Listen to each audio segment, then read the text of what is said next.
back, Tri-State Sports Guys. It's time for the top 10 in honor of Theo Epstein moving. Yeah. You want to introduce this one a little? We got it from another listener. Great job by the listener. Yeah, Sean Hartman. He's been a follower of the show from the very beginning. Came up with a good top 10. We're going to go over top 10 GMs throughout all major sports. Go ahead. What do you got? First thing, what amazed me was how few of their names I knew. Mm-hmm. So what I would have to do... I wrote down teams. I went back and found their names. Mm-hmm. Number 10, I didn't need to know. I have Cashman. He gets hurt. I mean, everyone criticizes him, but I think that's because we're in New York. But and he obviously has a big budget.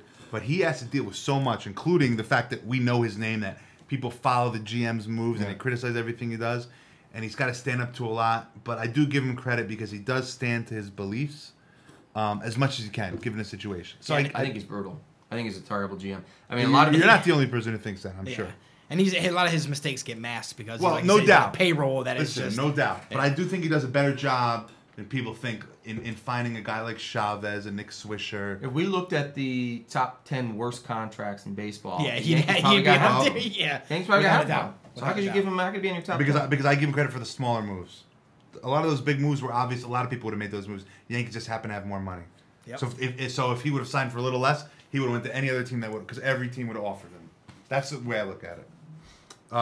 Number 9, the Jazz GM. He's on my list. His name's Kevin O'Connor.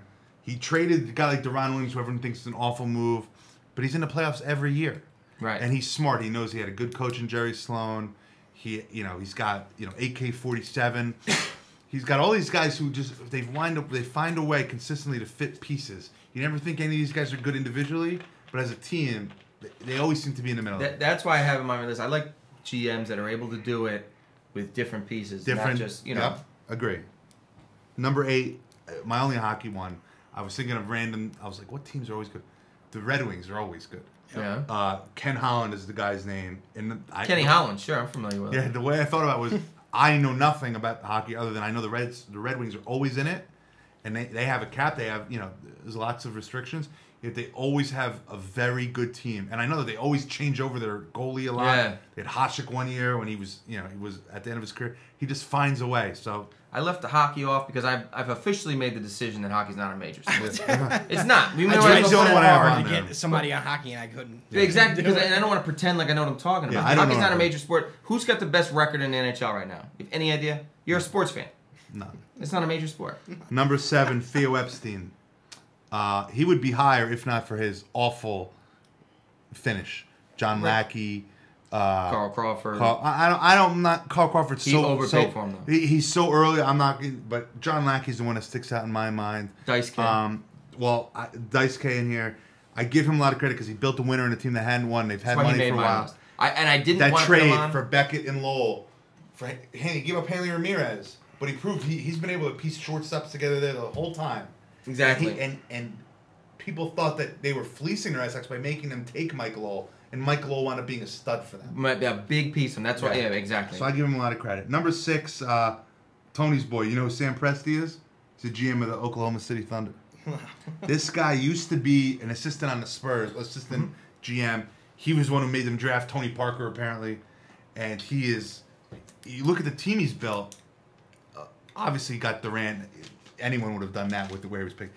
But Russell Westbrook is another. He made that trade for Kendrick Perkins. Just once again filling pieces. And if you look at the way they're making that team, he's got a superstar and he's got a couple good players. It mirrors Tim Duncan and getting some players around. That team is the team to watch if they ever play basketball again. Yeah. Number 5.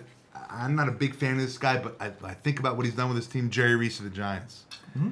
Everyone criticized them when they took Pierre-Paul, when they took Matthias Kiwanuka. Why do you need these guys? But you know what? Turns out they need every one of those linemen. It's the only reason they're relevant. It's because of their D-line. And he made my list too. And there's another one where you wonder, like, you question some of this, but again, there's how come the Jets can never draft a great defensive lineman and the Giants draft one every year? All they do is find. They just have him like, this guy, we'll just draft him and he's going to be unbelievable. And they find there's ways to do. I mean, everybody complained about he didn't go out and spend a lot of money in the offseason. And they're under the cap, and people, he got a lot of heat for that. But I think he's a very good GM. And the Giants are never an awful team. In a non-salary cap, I agree, totally agree. In a salary cap era, they're never an awful That's team. important. Yeah. Number 4, building on what I said about Oklahoma City, the Spurs, R.C. Buford. Now, obviously, he gets lucky that they were able to get Tim Duncan, but the fact that he gets guys like Bruce Bowen and he builds team the right, he's got the good coach. Robert Horry, when Big guys that are Big shot Bob. He just finds a way. That's how you win. That's no how you doubt. Win. There's my number 3. I mean, no doubt with the Spurs. My number 3, going on what you said about Jerry Reese and Sally Cabrera, is the guy from the Steelers, Kevin Colbert. I guess. Oh yeah. Kevin Colbert. Yeah. Oh yeah. They always have a good team. Now, granted, they have Big Ben, but I've seen Willie Parker, I've seen Mendenhall, I've seen anyone play running back for those guys. Mm-hmm. And they find a way, and once again, it goes back, coaching. Who knew who Mike Tomlin was before he hired him? Exactly. Taking over for a legend. I know you're not a big fan. Taking over for a legend. I am a big fan, I just think that he's out football. But, and like you said, finding ways to just put the team together, basing it out, having a strategy of what we're going to do, running and defense, and being able to traded Plaxico Burress, who was their best receiver. Santonio Holmes was a Super Bowl MVP. Antoine Randall. Yeah. All these guys that were big. It's like, you know what? We don't need them. We build on. Number 2, the guy from the Rays, Andrew Friedman. They lost Carlos Pena. They traded Garza. They do all these things, and in the AL East. Now, granted, the Red Sox collapsed out them, but they were still the 3rd best team. And they've been in it for the last several years. Now, let me ask you, honest truth, because when I saw this list and we decided we were going to do it, the Rays were the first team I thought of. Did you know who the GM was off the top of your head? The only reason I knew is because they were an old Goldman Sachs, and I knew it was like his last name was Friedman. I didn't know his name. The only reason I knew was because and it was like he's the best one. Yeah, that was the first team. The only reason I knew was because I knew he had a finance background, not for any other reason. But you're right, like most of these GMs who are good, you don't know them, which is awesome. Yeah, right, which is good. Yeah, and you look at what they could do with their pitching staff. You just we're going to lose some guys. We're going to lose Matt Garza. Oh, we got Hellickson. Oh, we got another guy in the minor leagues, this lefty that throws 99, and we're going to start him game 1 of the playoffs. Yeah. Like we always constantly reload. Oh yeah, we also got Desmond Jennings down there, so we could let Carl Crawford go. 400 for 2 months when we need him. Yeah, well, he'll let him be a next superstar, and like they could just find ways to do it, and even in the fact that like B.J. Upton, he might not be great. People always say, "Oh, well, they have a lot of good draft picks." There's a lot of teams with good draft picks. You kidding me? There's a lot of teams with good draft picks. Everybody's got they all got first round picks. I mean, they're not always the first pick overall that are doing this. People forget. Like I don't know if Tony even knows it. Like in baseball, you can't trade draft picks. So you're not like the Raiders. Like every team, no matter what, always has 30 picks. Yep. Mm-hmm. And most of these guys aren't always first round picks. They're everywhere. Oh, exactly. Number 1, Patriots. I did know this guy's name, Scott Pioli. Only because everyone just gives Belichick all the credit. Like, well, Belichick doesn't do everything. Mm-hmm. At some point, Scott Pioli's got to help out a little. And these teams have never had a good running back. But he always finds a guy, whether it's Corey Dillon for a year, right? He gets T.O. for a year, and they have no problem saying, you know what? My coach needs me to get rid of this guy, Randy Moss or whatever. He's out. Now, he made my list also, but I wonder. I mean, granted, when Brady went out, they had Matt Castle, who played well, and 11 wins, they make the playoffs, but they did very well, whatever. But I wonder if it is, once Brady retires, how long could they go with this formula? How long could that possibly work? I mean, they don't have superstars on that team. Yeah. Well, so, granted, you're right, but it's amazing to me that they just take wide receivers and it's like, oh, this guy will be good. But doesn't he get some credit, or he does? No, I'm saying, doesn't he get some credit for Brady, or do you give it? I don't know, or should you all that go to Belichick? I don't know. Well, I mean, he drafted him in the 6th round. That's what I'm saying, or maybe it's all Belichick who made that pick. I don't know. I don't know, but I mean, they got him in the 6th round. It's not like they took a fly, like they didn't go out and get him early, like saw some other teams and see. Yeah, that's true. They got him in the 6th round. If he didn't pan out, it wouldn't be like we were all over the GM because they picked the guy in the 7th round. He's not there anymore, is he though? Pioli? He's not with the Patriots anymore, is he? I think he's with the Chiefs. Pioli went with the Pioli went with the Chiefs, yeah. But he's still a great GM. Look at what they've done. But I look at it. He was the guy who brought Welker in. Yeah, he got to. I think he was the guy behind Tom Brady too. He was definitely the guy who brought Welker. And then look at exactly, and look what the Chiefs were able to do last year. And I mean, I'm actually curious with a bad coach. Yeah. It's terrible. I wonder what he's done with the Chiefs. Actually, whether it's a good move, because I think that it's gone away from what he was doing on the Patriots. Chiefs look pretty good this week. You know they didn't. That's why I thought you put him on there. I thought you were like thinking about this past week's games. I think like Pioli on the Patriots. Beat up on my Raiders. I just think of Wes Welker, and to me that's a move that's like. Yep. Yeah. You're like, that's an average move. Now Wes Welker is one of the best guys in football. Right. Yep. Right. The fact that he's not on the Patriots would make him a bad. Yeah. I mean, he's a great GM. Yep. Who did I miss? I went with Frank Wren from the Braves. because I thought about him. That's a good one. They're always there. You know, he took over for a guy one of the guys you did know, John Scholholtz. Yep. He took over for him in 08. Yep. And, you know, the Braves had always had this great run. He shows a bit in there for forever and ever, you know what I mean? And he took over for him. And, again, I mean, he's put together a great pitching staff. Yeah.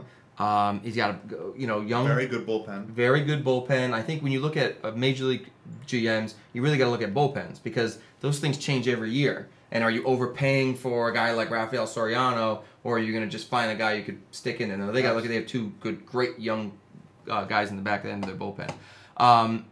I had Ozzie Newsome from the Ravens because I thought about him too. Because the Ravens are another team that you talk about teams that are consistently good, and then the Ravens are. I mean, Ozzie Newsome is the GM for the Ravens. Yeah, and you don't even know how they're good because they don't have a lot of good players. No, but they're a team that you can't. We talked about it in the NFL preview show. They're just one of those teams that I never really believe in them. I'm like, the Ravens. I mean, what are they going to be 9-7 again? But they're always 9-7 or 10-6. Like they're never a 2-14 team. The Ravens. Yep. So he's just a guy that puts a good product on the field. And the way the NFL works, the team gets hot late and you can get good. You know what I mean? And so I think he's got to be there because he always finds a way to do it. That's a good one. And then I had Ted Thompson from the Packers. Packers are another one of those teams. You look at what he was able to do with the Packers and the talent that they have now. The amount of injuries. Everybody talked about the Giants having all those injuries at the beginning of this year, and we're surprised how they did. The Packers had more injuries than anybody last year, but he had the depth. James Starks. That's why I'm surprised that's your boy. He is my boy. Was he there with the Favre situation? Ted Thompson was it when they were moving over to, and everyone still wanted Favre. They didn't know any better. Absolutely, yeah. That's a great job by him. Yeah. Everybody in the world thought Favre should still play. Absolutely. So, I mean, those are the only guys we missed. We had a lot of the same. I think, I did the same thing as you. You look at teams, and it's almost better when you look at a guy like, we don't know that guy's name. Yeah. You know the GMs for the big markets, and maybe because up here we're really cognizant of the GMs. Yeah. But the guys that are there and that just put together solid teams, year in and year out, different personnel, they're able to plug them in. You lose a superstar, we'll put this, we'll do this, we'll do this. Those are the guys. Who's the worst GM? The worst GM? Just off the top of your head. I would say whoever just got fired from the Cubs. Interesting. The Cubs got as much money as anybody. I mean, who would you say? I think at the time, now he's gone, Omar Minaya was the worst. I knew you were going to say it. I almost put him on my list just to piss you off. He was a very bad GM. Was he really, though? Yeah. And the only thing that was worse than his tenure in the Mets was his tenure with the Expos. When he traded Bartolo Colon for 5 All-Stars. Yeah, that was not a good move. Cliff Lee, Brandon Phillips, Grady Sizemore. Bartolo, though, still around. He saw the 500 talent, pounds of Bartolo. I had Bill Polian on mine. That was the only one I didn't have that you guys didn't have. Bill Polian. Yeah. Built those great teams in Buffalo. Then he built a good. What about the Colts? Come on, he built the Colts. Yeah, I mean, he did build the Colts. I agree with you. Polian was a guy who wrote down. I wrote down the Super Bowl. You got to win a Super Bowl to be on this list. He won a Super Bowl with the Colts. Nah, Peyton Manning won that Super Bowl. Oh yeah. We'll be back with a 5 and 10 on the Tri-State Sports, guys. I love getting you.